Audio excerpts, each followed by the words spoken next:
सबसे पहली चीज़ आप ज़हन में रखें, MBBS is not a competition. यार वो अलग बात है कि अगर आप लोग वो 29 गोल्ड मेडल लेने वालों की तरह आप करना चाहते हो, वो लाइफ गुजारना चाहते हो, तो ये वीडियो आपके लिए डेफिनेटली नहीं है। ठीक है, अगर आप लोगों में से किसी को ये है जहन में कि भाई मैंने 29 गोल्ड मेडल का रिकॉर्ड थोड़े, तो आप वीडियो छोड़ सकते हैं।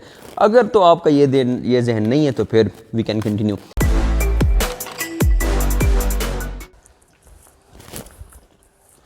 Assalamu alaikum everyone, my name is Fawz Rahman and currently I am to be a second year medical student inshallah. My journey was quite a hectic one since there were no such guidance throughout the whole process of getting through this first year medical school. I thought why not make a video for the juniors who are currently getting enrolled in this year's session, first year MBBS. This might help them quite a lot in terms of how to study. जितने भी सारे points मैं आपको explain करूँगा, these are all my observations and as per what I experienced in my first year journey. The first thing is कि मुझे याद है कि जब पहली क्लासेस शुरू हुई थी, मैं including all the other batchmates, हम सारे हर एक टॉपिक के नोट्स बनाने में लगे होते थे।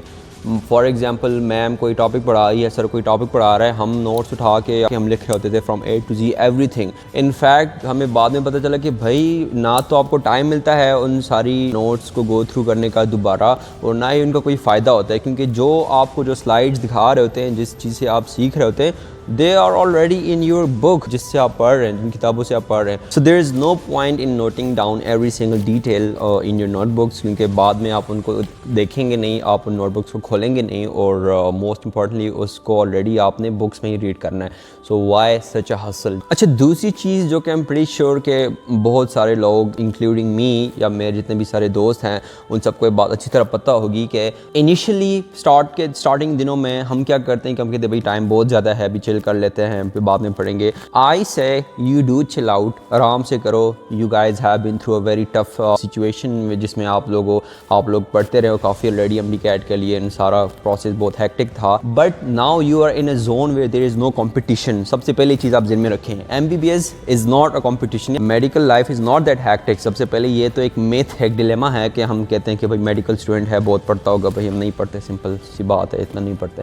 जो पढ़ते हैं फिर मेडल लेते हैं इतने सारे। कहने का मकसद है कि आप स्टार्ट से पढ़ें। बाद में क्या होता है, आपको टाइम नहीं मिलता, आप कहते हैं कि यार शॉर्ट बुक्स उठाते हैं, फिर दोस्त गाइडन की मिनी गाइडन उठाएंगे, ये चीज़ें करेंगे, वो करेंगे, शेड्यूल देखेंगे हम लोग के लिए। तो यार उससे बेहतर है कि आप पहले कॉन्सेप्ट बनाओ। आप दिन में कम से कम 2 से 3 घंटे तक आप regularly from the very beginning आप टाइम देते रहें।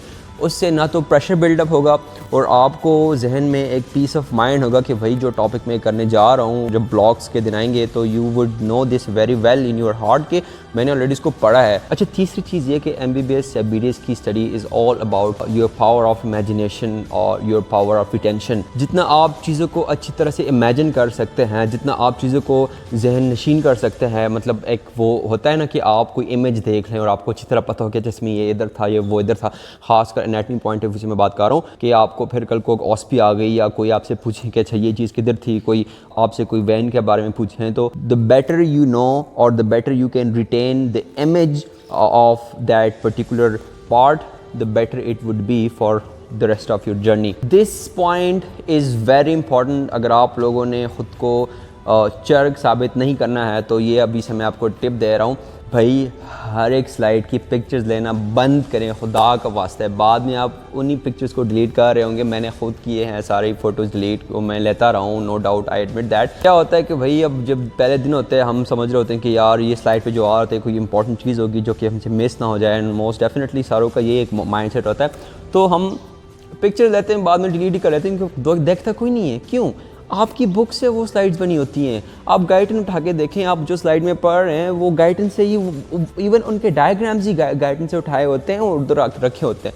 सो there is no point in taking pictures of those slide जो कि ऑलरेडी आप बाद में बुक्स में पढ़ेंगे, बाद में आपने डिलीट ही करने हैं। इट्स बेटर कि आप बुक से फिर फ़ोटो ले लें, वो अच्छी भी आएंगी। इतने दूर से आप स्लाइड की फ़ोटो ले रहे हैं तो लेक्चर हॉल से आप कोई सिनेमा थिएटर ना बनाए कि हर किसी ने फ़ोन उठाए होते हैं। So that's a very humble request. अच्छा, इससे रिलेटेड एक ये पॉइंट है कि जब आपका कल का जो टॉपिक कोई होता है वो उसको आप गो थ्रू करके जाएं। आपको पता चल गया कि कल हमारा ये टॉपिक है, इस टॉपिक पे बात होगी, आप गो थ्रू करें पहले ज़रा बुक में। बेशक अगर आपको समझ भी ना आए तो आपको इतना आइडिया तो हो गया होगा ना कि यार किस चीज़ के बारे में पढ़ रहे हैं। सो फिर आपको स्लाइड की फ़ोटो लेने की ज़रूरत भी नहीं होगी, क्योंकि आपको पहले से पता होगा कि जो चीज़ें मैं सामने देख रहा हूँ वो मैं कल रात को या कल को मैं बुक में ही देख के आया हूँ। 6 नंबर पॉइंट हमारा ये है कि आपकी जो प्रैक्टिकल की क्लासेस होती हैं, खासकर बायोकेमिस्ट्री की अगर हम ले लें, तो उसमें जो आप प्रैक्टिकल परफॉर्म करते हैं, so try to participate in them as much as you can. क्योंकि जो ग्रुप्स बने होते हैं, अक्सर क्या होता है, एक दो बंदे ग्रुप को लीड कर रहे होते हैं, बाकी सारे तमाशा देख रहे होते हैं। भाई आप भी मेडिकल कर रहे हैं, आप भी MBBS BDS कर रहे हैं, आप क्यों पीछे हट रहे हैं? तो अगर तो आप उन लोगों में से हैं कि बस आपने ख्वारी नहीं करनी, बस आप देखेंगे, बस आपका काम हो गया, आप चले जाएंगे, क्लासेस ख़त्म, this will do you know good. At least आप ज़रा ट्राई तो करें, परफॉर्म तो करें, आपका एक्सपीरियंस बढ़ेगा। कल को जब आप ऑफिस के लिए जाएंगे, फिर हम सारों को पता होता नहीं कि भाई टीचर कह रही है परफॉर्म करो, मॉलिशियस टेस्ट या बेसिक चीज़ें परफॉर्म करो, तो हमें पता नहीं होती बिकॉज हमने परफॉर्म नहीं की होती। And you know very well, जब कोई चीज़ हम परफॉर्म करते हैं, फिजिकली कोई काम करते हैं, वो अच्छी तरह हमारे जहन में रिटेन रह जाती हैं, बजाय इसके कि आप प्रैक्टिकल नोटबुक से देखें कि अच्छा इसमें ये प्रोसीजर है, ये वो है। इन शॉर्ट, जो प्रैक्टिकल टास्क आपको दिया होता है, try as best as you can कि उसमें खुद पार्टिसिपेट करें। अगर आपको कोई ग्रुप लीडर है वो आपको नहीं करने देता, तो उसको कहो कि यार मैं भी इधर पढ़ रहा हूँ, मैंने भी कल को जाकर हॉस्पी देनी है, so don't ever compromise on this thing. जो 7वां पॉइंट है and the most funny and somehow it's like कि जो ब्लॉग के दिन आ रहे होते हैं, और मेरा अभी भी ये जो एक्सपीरियंस रहा है, वो ख़ासकर जो मेरा एक रूममेट है तलहा नवीद अख्तर, उसको क्या होता है कि ब्लॉग के दिनों में वो बंदा इतना स्ट्रेस हो जाता था कि बस रातों रात पढ़ना शुरू कर देता था। जो आपका ब्लॉक एग्ज़ाम होता है, you don't need to stress out, honestly it's not the end of the world, it's just your internal examination. अगर आपने पढ़ा है, अच्छा है, आप जाएं, अच्छी तरह स्कोर करें। अगर आप लोगों ने नहीं पढ़ा, समहाउ आपको लग रहा है कि यार मैं स्कोर ना करूं, so it's okay, it's totally fine. आपने इतना स्ट्रेस आउट नहीं करना कि आप एग्ज़ाम की रात को आप किताबें खोलें और आप नींद हराम करें और आप लगे रहें, आप खुद को स्ट्रेस दें। You don't have to stress out. अगर आप लोग ब्लॉग के लिए इतना स्ट्रेस आउट नहीं ले रहे हैं, सो दैट डजंट मीन कि आप लोग छोड़ ही दें पढ़ाई को। अक्सर मैंने देखा है, हम में से बहुत सारे लोगों ने भी ये काम किया है कि हम प्रेप्स पे छोड़ देते हैं सारी पढ़ाई।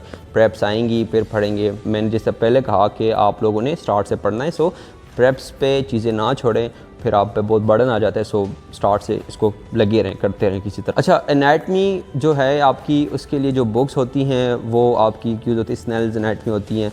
तो स्नेल्स क्लिनिकल एनाटमी आप बहुत सारी यूज़ करेंगे। अगर किसी को कुछ ज़्यादा ही पढ़ने का शौक़ है तो वो जाके ग्रेज एनाटमी भी ले लेगा, लेकिन स्नेल्स एनाटमी आपका काम कर जाती है। तो इसके अलावा बुक के साथ साथ जो मैं चीज़ रेकमेंड करूँगा वो ये कि आप लोग एक मोबाइल ऐप है, आपको स्क्रीन पर नज़र आ रहा होगा, इस ऐप को आप परचेज़ कर लें, डाउनलोड करें किसी तरह। It's one of the best app that I have used for my anatomy classes. इसमें ये होता है कि आपको सारी डिटेल बताई होती है, वेन कहाँ पे जा रही है, कौन सी नर्व किस मसल को इनर्वेट कर रही है, ऑरिजिन, इंसर्जन, सारा चीज़ बताया होता है उसमें।